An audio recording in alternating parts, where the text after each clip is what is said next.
Okay, welcome God First. Last week, Rob opened the series giving us the background to the book of Ruth. He covered the first 5 verses. We're going to complete the rest of the chapter today. Now, just to remind you, we've gone back 3,000 years to the Bronze Age. Israel had taken possession of the Promised Land. They haven't yet formed a kingdom.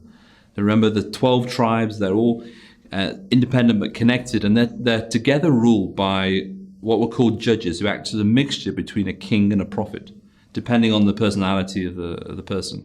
Famous judges you would have heard of are Deborah, Gideon, Samson. Now, during that time of the judges, an unknown author thought to be the prophet Samuel records this interplay between Naomi, Boaz, and Ruth. It's woven into an incredible story of providence and romance. Here's what John Piper has to say about it. It's a story that shows how God moves in a mysterious way, his wonders to perform. It's a story for people who wonder where God is when there are no dreams or visions or prophets. It's for people who wonder where God is when one tragedy after another attacks their faith. And it's a story for people who wonder whether a life of integrity in tough times is worth it. And it's a story for people who can't imagine that anything great could ever come of their ordinary lives of faith. It's a refreshing and encouraging book. It really is. So as we go through this series, we really trust God will speak to you through it. And if you haven't done so yet, can I encourage you to get the book of Ruth, open it up, read it through in one sitting. It should take 15-20 minutes. It's quite a short book, but it will really help you connect with God during this series. Today we're going to look at one of the ways God guides and how to avoid bitterness as we go through the series. Let's catch up with the story. So following on from last week, we've been told that all the men in Naomi's family have died, and she and her 2 daughters-in-law have set off on the journey back to Bethlehem. I'm going to read from verse 6 in chapter 1. Then she arose with her daughters-in-law to return from the country of Moab, for she had heard in the fields of Moab that the Lord had visited his people and given them food. So she set out from the place where she was with her 2 daughters-in-law, and they went on their way to return to the land of Judah.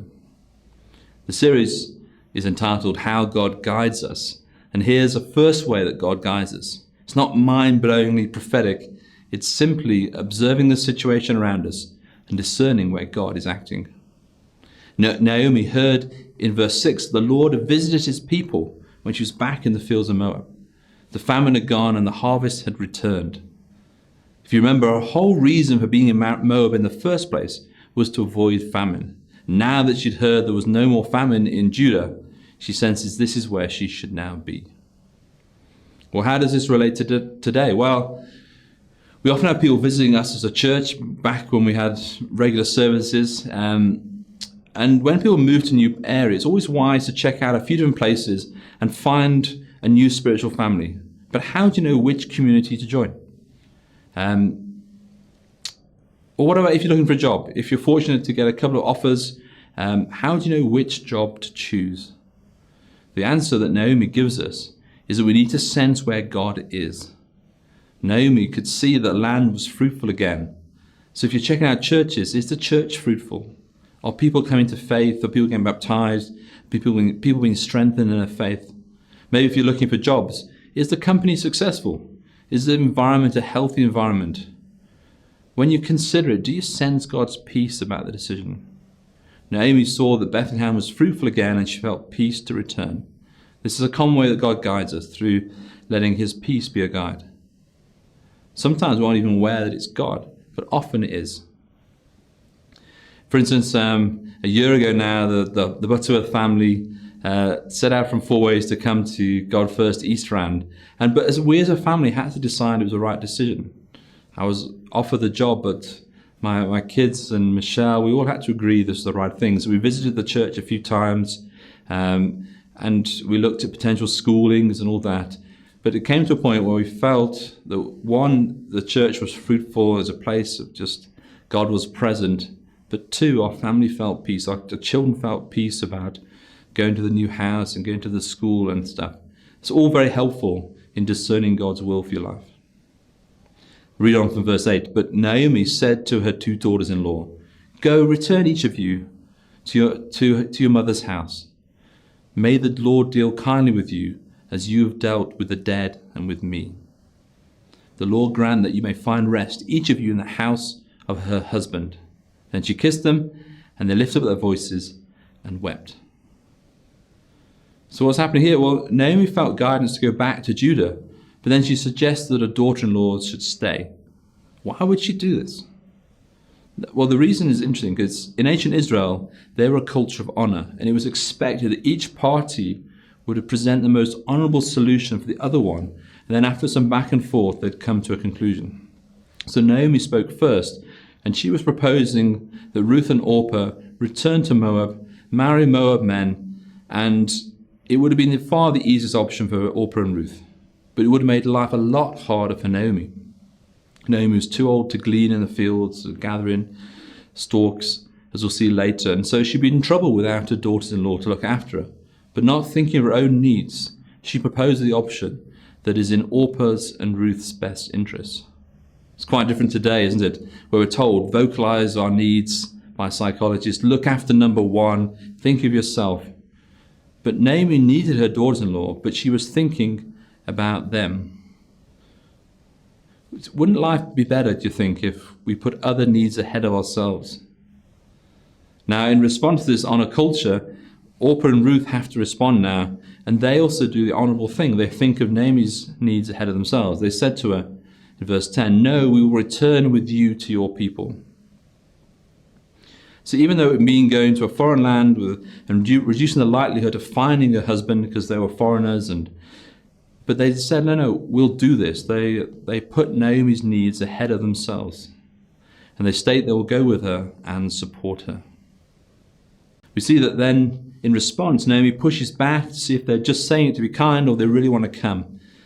She gives them another chance to release from her. Verse 11 says, "But Naomi said, 'Turn back, my daughters. Why will you go with me? Have I yet sons in my womb that they may become your husbands? Turn back, my daughters. Go your way, for I'm too old to have a husband.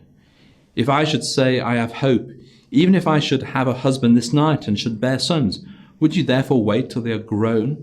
Would you therefore refrain from marrying? No, my daughters, for it is exceedingly bitter for me for your sake that the hand of the Lord has gone out against me.'" Now, to modern ears, this is very unusual. It's strange. Naomi should bear sons to marry Ruth and Orpah. Although it's strange to us, it's quite a common concept back then. It's called the Levirate marriage. And this style of marriage has continued even to today. Levir is the Latin word for husband's brother. And parts of the world, this still happens. So the Kurds in northern Turkey, the Mambila of northern Cameroon, and the Nilotic peoples of South Sudan carry on this practice. Now, what is it then? Well, the Levirate marriage arose as a way of keeping property within families in patriarchal societies. You can see this in Deuteronomy 25, 5-10. In places where property inheritance occurs through the male line, a Levirate marriage ensures the widow can maintain ownership of the land. It seems extreme because in this scenario, Naomi is saying, I have to produce sons for you to then marry because Mahlon and Chilion had no brothers. And she's saying it's not reasonable or realistic for you to wait for them to grow up and come to marriageable age. And then these sons of Naomi would be expected to carry out their Levirate obligation. In these verses, Naomi is saying, look, don't bother. This isn't realistic. It's not in your best interest. Why not be released and return to Moab? Now, do you see how practical Naomi is? Before a decision is reached, she talks through the full implications of a decision. Jesus said something similar. He said, if you plan to build a tower, or maybe today it's plan to buy a house or a car, first work out if you can afford it. Naomi is saying that the cost is too high for these two young girls. And he said, look, it's better if you go. Well, how do Naomi and Ruth respond? Or how do Orpah and Ruth respond this time? It says in verse 14, then they lifted up their voices and wept again. And Orpah kissed her mother-in-law, but Ruth clung to her. So now, after each of them being honorable and doing the honorable thing, their true desires are revealed and they decide what they want to do. Orpah says, okay, I'm going to go back, thank you. But Ruth says, no, I'm going to stay. Verse 15 says this, and she said, see your sister, this is Naomi speaking, see your sister-in-law has gone back to her people and to her gods. Return after your sister-in-law. But Ruth said, Don't urge me to leave you or to return from following you. For where you go, I will go. Where you lodge, I will lodge. Your people shall be my people, and your God, my God." So Orpah says goodbye, but Ruth stays and makes the famous statement, "Your people will be my people, and your God, my God." So important is this statement that both the prophet Hosea and the apostle Paul reused this statement in their own writings. So what about you? Do you remember the time when you bound yourself to Israelites' God in a similar way? Isn't this the way that somebody becomes a Christian? Weren't we all like Ruth, being foreigners outside of the people of God? But we got a chance to adopt Israelites' God as our own. And in return, God adopted us. Do you see how radical Ruth is in her commitment? She leaves everything behind to follow God. Her family, her culture, her land, her religion. It's radical commitment. John Piper puts it this way. He says, "The more you ponder these words, the more amazing they become." Ruth's commitment to her destitute mother-in-law is simply astonishing. First, it means leaving her own family and land. Second, it means, as far as she knows, a life of widowhood and childlessness, because Naomi has no man to give, and if she married a non-relative, her commitment to Naomi's family will be lost. Third, it means going to an unknown land with a new people and new customs and new language. Fourth, it was a commitment even more radical than marriage. "Where you die, I will die, and there I will be buried," it says in verse 17. In other words, she'll never return home, not even if Naomi dies. But the most amazing commitment of all this is, "Your God will be my God." Naomi has just said in verse 13, "The hand of the Lord has gone forth against me." Naomi's experience of God was bitterness. But in spite of this, Ruth forsakes her religious heritage and makes the God of Israel her God. What I take away from all this, it's not just Israel's God that she's serving, but Israel's people. She says, "Your God will be my God, and your people my people." Today, God's people primarily are represented by his church. So what about you? Have you said, "God, I commit to you, my God, and I commit to your people"? Have you said, "Your people will be my people"? Are you engaged in a church community? Are you part of a life group in this church? Are you part of a serving team? When you're in difficulty, do you know people well enough to reach out and say, "Help"? When others are in difficulty, are you willing to reach out to them? Give yourself to God's church. Let his people be your people. Now, Michelle and I used to be at the God First Church in the Monte Cassino complex. And when JJ was born, our eldest son, we had 30 meals delivered from 30 different people. One day for each of the month. It was incredible. That love and care is a similar culture here at God First East Rand. As soon as a baby is born, a meal roster is whipped up. As soon as somebody is in the hospital, they're contacted by a number of people. Prayer chains are created and love is shown. But you can only experience that love and care if you're known. And it's your responsibility to become known in this church. We can't help you with that. For instance, if you're not part of a life group, how can anybody get to know you? If you just attend Sundays, you don't offer to serve, how can anyone really know who you are? Life groups and serving teams are the heart of where this church really is. Now back to Ruth. Look at how God honors this commitment. Up until this point, life has been incredibly tough for Ruth. She married and her husband has died. We'll see that as the story progresses, that as she binds herself to God, things start to pick up. Read from verse 17. "Where you die, I will die, and there I will be buried. May the Lord do to me, and more also, if anything but death parts from you." And when Naomi saw that she was determined to go with her, she said no more. Ruth demonstrates her commitment by saying she'll stay in Judah even when Naomi dies. A foreign widow doesn't have a lot of prospects, but Ruth states she'll die in Judah whatever happens. And to prove it, she invokes God to keep her accountable. "May the Lord do so to me and more." I feel that God's response to Ruth over the next few chapters is a direct result of the seriousness of her commitment. Now it states in the New Testament to become a believer that you must do this. It says, if you confess with your mouth that Jesus is Lord and believe in your heart that God raised him from the dead, you will be saved. It's Romans 10 verse 9. But the key thing here is confess with your mouth Jesus is Lord. It's not some trivial thing.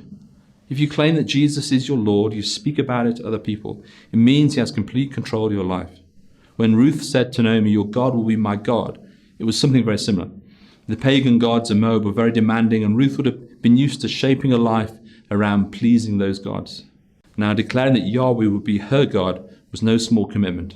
She was committed to do everything that he asked of her. This is no time to be playing at Christianity, just attending church every so often, hedging your bets. Christianity is either completely true and God is worth your full attention, or Christianity is false and you completely ignore it. Let's choose which one we believe. But let's not opt for some weakened, lukewarm version of Christianity that doesn't benefit anyone. Give yourselves to getting to know God well. If you don't know where to start, how about starting reading the Bible? He's already communicated a lot through this. Can I ask you, have you read the Bible all the way through? If not, why not? Why not do it? You don't need to do it cover to cover. I tried that once as a young kid and I didn't get very far. But why not just systematically tick off the books? Choose a book, read it, tick it off. Get through all 66 books. Well, here's another question. Do you connect with God through prayer each day? Ruth was making a big commitment to God. If we want God to intervene in our lives, then we also need to make a similar commitment to him and follow Ruth's example. So verse 19, so when the two of them went out until they came to Bethlehem, and when they came to Bethlehem, the whole town was stirred because of them. And the women said, "Is this Naomi?" She said to them, "Do not call me Naomi, call me Mara, for the Lord has dealt very bitterly with me. I went away full, and the Lord has brought me back empty. Why call me Naomi when the Lord has testified against me, and the Almighty has brought calamity upon me?" So what's happening is everyone seems intrigued from Bethlehem to see Naomi again. It's been the whole decade since she left, and in a small town the news passes around quickly. But Naomi didn't want people throwing parties for her. She wanted to convey the pain of the last decade. So instead of referring to her as Naomi, which means pleasant, she said, call me the opposite. Call me Mara, which means bitter. I mean, what a name to choose yourself. Hello, no longer Andrew, I'm now bitter. The New Testament warns us about becoming too familiar with bitterness. Hebrews 12:15 says, "See to it that no one of you falls short of the grace of God, and that no bitter root grows up to cause trouble and defile many." Have you ever seen anyone who's allowed bitterness to become part of them? It's like a dark cloud just comes over their head. It's difficult to see anything in a positive light. Everything's processed in a negative way. Now that's an extreme case, but bitterness can grab hold of a little bit of us, and we aren't even aware of it. We must be ruthless with bitterness. Let's not let it take hold. Here's a quick audit to help you understand or see if maybe there's a little bit of bitterness attached to you. So question, are any group of people that you just can't stand? You know, those Americans are just... Ever say anything sarcastic that doesn't feel nice? Sarcasm is often anger that is burnt out into bitterness that then becomes sort of just a way of life. What about anybody you won't talk to anymore? I'm not talking to them. It's probably bitterness. Anybody you can't forgive? That's definitely bitterness. Anybody, when they come to mind, you find yourself just getting annoyed or negative emotions just by thinking about them. There's often some underlying bitterness there. Now, if you answered yes, then bitterness may have taken hold. Can I encourage you to be ruthless with it? The stakes are high with this one. It says the bitter root defiles many. It's not just you, it's other people at stake. Here's what you need to do. A quick solution to dealing with bitterness. So in the simplest form, you need to forgive. Not just say the words, I forgive, but forgive and really mean it. Jesus calls this forgiving from the heart. He tells a whole parable about the danger of unforgiveness called the parable of the unmerciful servant. And it ends with a statement which says, forgive your brother from your heart. It's Matthew 6, verse 15. Now, I've done a lot of helping people process forgiveness, and it's only when it gets to the level of the heart do you see the effect of it. This heart level forgiveness is often quite emotionally difficult.